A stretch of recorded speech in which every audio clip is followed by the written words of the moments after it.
नमस्कार दोस्तों, आज के इस वीडियो में हम आपको 8 बड़े बदलाव के बारे में बताने जा रहे हैं जो बैंक से जुड़े हुए हैं। 1 फरवरी 2025 से ये नए बदलाव ज़्यादातर बैंक करने जा रही है।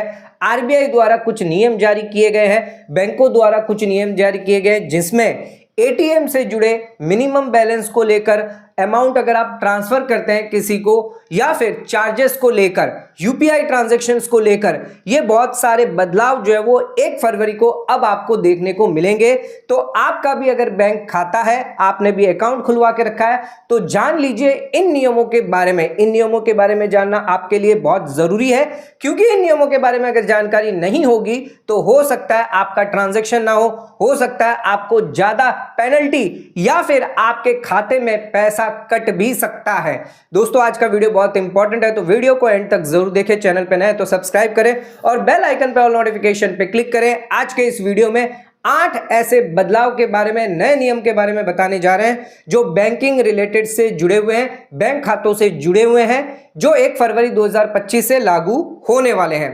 वीडियो को स्टार्ट करते हैं बिना किसी देरी के।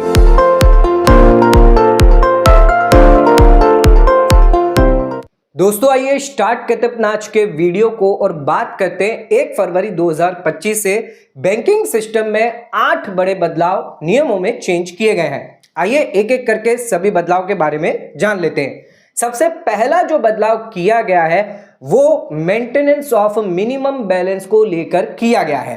अगर आपका भी सेविंग बैंक अकाउंट है बैंक में, तो उस केस में अब मिनिमम बैलेंस यानी आपको ज्यादा पैसा अब रखना पड़ सकता है। जैसे कि 1 फरवरी से अब स्टेट बैंक ऑफ इंडिया के सभी खाता धारक को ध्यान रखना है। अब आपको 1 फरवरी से 3,000 रुपये नहीं बल्कि 5,000 रुपये तक मिनिमम बैलेंस खाते में रखना जरूरी है। अगर आप ऐसा नहीं करते तो आपको भारी पेनल्टी देनी पड़ सकती है। State of bank of India द्वारा यह नियम जारी कर दिया गया है जो 1 फरवरी 2025 से लागू हो जाएगा। स्टेट बैंक के अलावा 2 और बैंकें हैं जिन्होंने भी अपना मिनिमम मेंटेनेंस बैलेंस की जो लिमिट है वो बढ़ा दी है, जैसे कि Punjab national bank. Punjab national bank ने 1,000 से बढ़ाकर 3,500 रुपये कर दिया है और कैनरा बैंक ने भी अपनी लिमिट जो है वो 1,000 से बढ़ाकर 2,500 रुपये कर दी है। तो अब सभी खाता धारकों जिनका अकाउंट, जिनका खाता इन बैंकों में है, उन्हें ये नए नियम जान लेना जरूरी है। नए मिनिमम मेंटेनेंस बैलेंस जानना जरूरी है। अगर आप इससे कम पैसा रखते हैं अपने अकाउंट में, सेविंग अकाउंट में, तो उस केस में आपको भारी पेनल्टी देनी पड़ सकती है।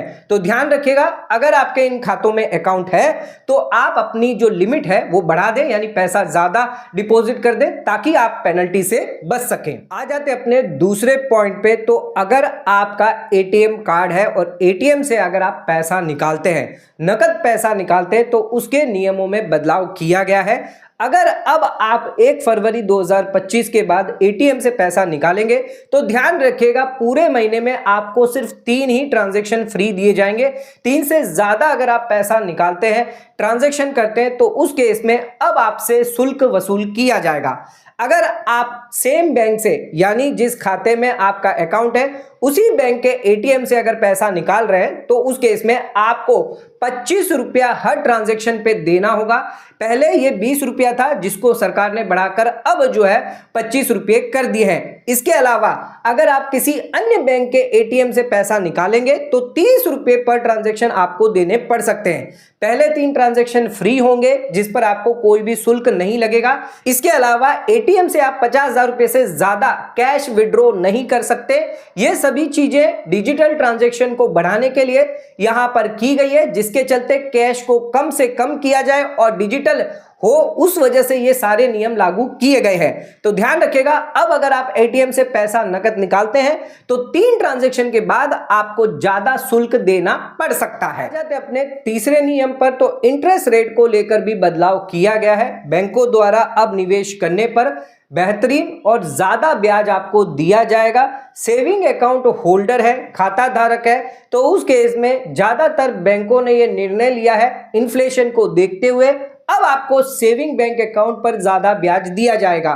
हालांकि एसबीआई बैंक, पीएनबी बैंक और अन्य बैंकों ने जहां पर 3% इंटरेस्ट रेट आपको दिया जाता था, जिसको बढ़ाकर अब 1 फरवरी 2025 के बाद 3.5% कर दिया जाएगा, जिसमें से वरिष्ठ नागरिकों को और 0.5% का एक्स्ट्रा फायदा दिया जाए। बैंकों द्वारा यह नियम जारी किए गए जिसमें सभी ग्राहकों को इन इंटरेस्ट रेट का फायदा 1 फरवरी 2025 के बाद दिया जाएगा।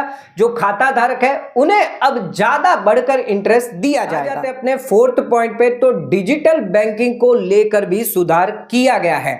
दोस्तों, आज के जमाने में बैंकिंग में डिजिटलाइजेशन और भी बढ़ रहा है, जिसके चलते ऑनलाइन और मोबाइल बैंकिंग में सुधार किए गए हैं, सेवाओं को बढ़ाया गया है, नए फीचर को बैंकिंग सेवाओं के लिए ऐड किया गया है। अब ग्राहकों को ज्यादा सुविधा और सुरक्षित और तेज ट्रांजैक्शन कर सकते हैं, जिसके चलते अब आपको अगर डिजिटल ट्रांजैक्शन करते हैं तो आपको कैशबैक का भी लाभ दिया जाएगा।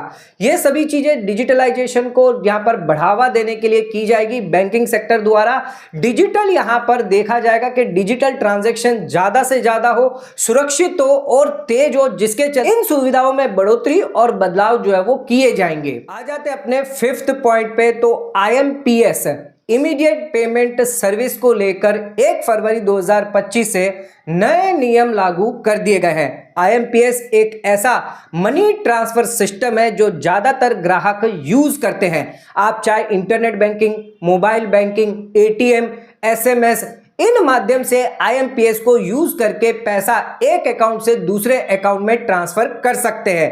ध्यान रखिएगा, 1 फरवरी 2025 से अब आपको सिर्फ मोबाइल नंबर से और बैंक खाते में जो नाम दिया गया है सिर्फ उससे ही पैसा ट्रांसफर कर सकते हैं। आपको IFSC कोड की डिटेल नहीं डालनी, बैंक अकाउंट नंबर डालने की कोई जरूरत नहीं होगी। ये नए नियम जारी कर दिए गए हैं। हालांकि पुराने जो नियम थे जिनमें समय कई बार लग जाता था, जो पेई होता था जिसको आप पैसा ट्रांसफर कर रहे हैं उसे ऐड करना पड़ता था, मोबाइल नंबर डालना पड़ता था, IFSC कोड, बैंक डिटेल डालनी पड़ती थी, एक लंबा प्रोसेस होता था, जिसको अब जो है वो खत्म कर दिया जाएगा। अब सीधे सीधे आप मोबाइल नंबर से और बैंक खाते में जो नाम है ग्राहक का, उससे आप पैसा ट्रांसफर कर सकते हैं। 5 लाख रुपए तक आप IMPS के थ्रू ट्रांसफर कर सकेंगे। ये नए नियम जारी कर दिए गए हैं और ज्यादातर बैंकों पर लागू कर दिए गए हैं। 1 फरवरी 2025 से अब आप IMPS अगर करते हैं यानी इमीडिएट पेमेंट सर्विस करते हैं तो बेहतरीन यानी जल्द से जल्द आप पैसा ट्रांसफर कर पाएंगे। आ जाते अपने 6th पॉइंट पे, अगर आप बैंक ऑफ बड़ौदा के ग्राहक है तो 1 फरवरी 2025 से क्लियरिंग सिस्टम को लेकर नियमों में बदलाव किया गया है।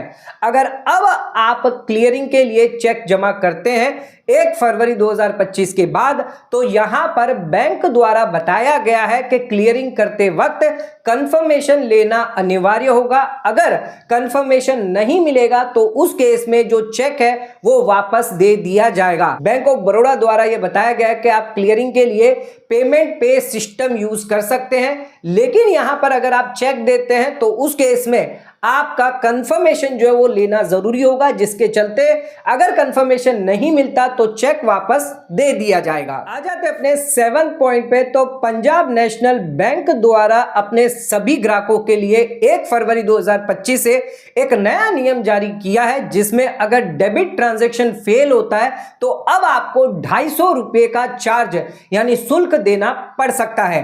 पीएनबी द्वारा 1 फरवरी से नियम लाया गया है, जिसके तहत अगर आपकी कोई किस्त देनी है या फिर कोई निवेश अकाउंट है जो डेबिट अकाउंट है जिसमें अगर पैसा नहीं होता, ट्रांजैक्शन फेल हो जाता है, जिसके चलते अब आपको 250 रुपए की पेनल्टी लग सकती है। हालांकि आप अगर डिमांड ड्राफ्ट की बात करें या फिर पहले अगर कोई डेबिट ट्रांजैक्शन फेल होता था तो 100 से 150 रुपए आपसे चार्ज किया जाता था, लेकिन अब आपसे 250 रुपए पैसा वसूल किया जाएगा अगर आपका ट्रांजैक्शन फेल होता है। तो ध्यान रखिएगा, अगर आपका पीएनबी में अकाउंट है, खाता धारक है, तो आपका अगर कोई भी डेबिट ट्रांजैक्शन फेल हुआ तो 250 रुपए सीधे सीधे चार्ज लग जाएगा।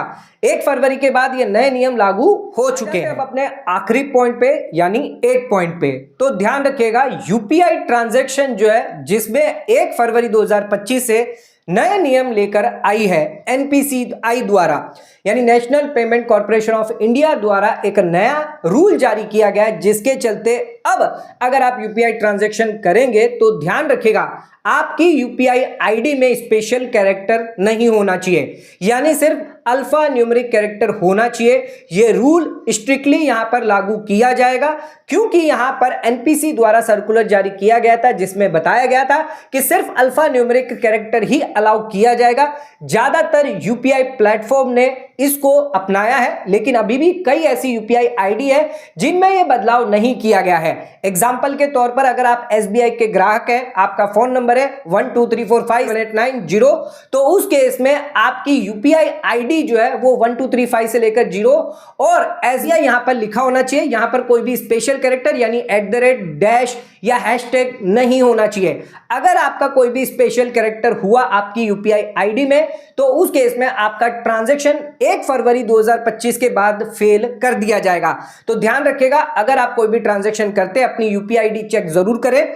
अपने प्लेटफॉर्म पे जहां से आप कर रहे हैं, चाहे आप गूगल पे से कर रहे हैं, पेटीएम से कर रहे हैं, फोन पे से कर रहे हैं, जाकर चेक कर ले आपकी यूपीआई आईडी में कहीं स्पेशल कैरेक्टर तो नहीं है। अगर स्पेशल कैरेक्टर होगा तो उस केस में आपका ट्रांजैक्शन आपका फेल हो जाएगा।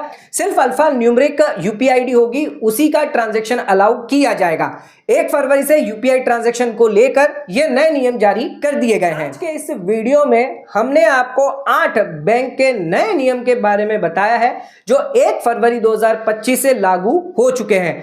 अगर आपका भी बैंक खाता है, इन बैंकों में आप भी ऐसे ट्रांजैक्शन कर रहे हैं तो इन नियमों की जानकारी आपको होनी चाहिए। इन नियमों के अलावा भी लगता है आपको कोई और नए नियम है जो 1 फरवरी से लागू है तो नीचे कमेंट करके आप हमें उसकी जानकारी दे सकते हैं। इसके अलावा अगर आपको वीडियो पसंद आया तो वीडियो को लाइक से सब्सक्राइब करना ना भूलें। वीडियो को ज्यादा से ज्यादा शेयर करें ताकि और लोगों तक इसकी नॉलेज पहुंच सके। आज का वीडियो खत्म करते हैं। धन्यवाद।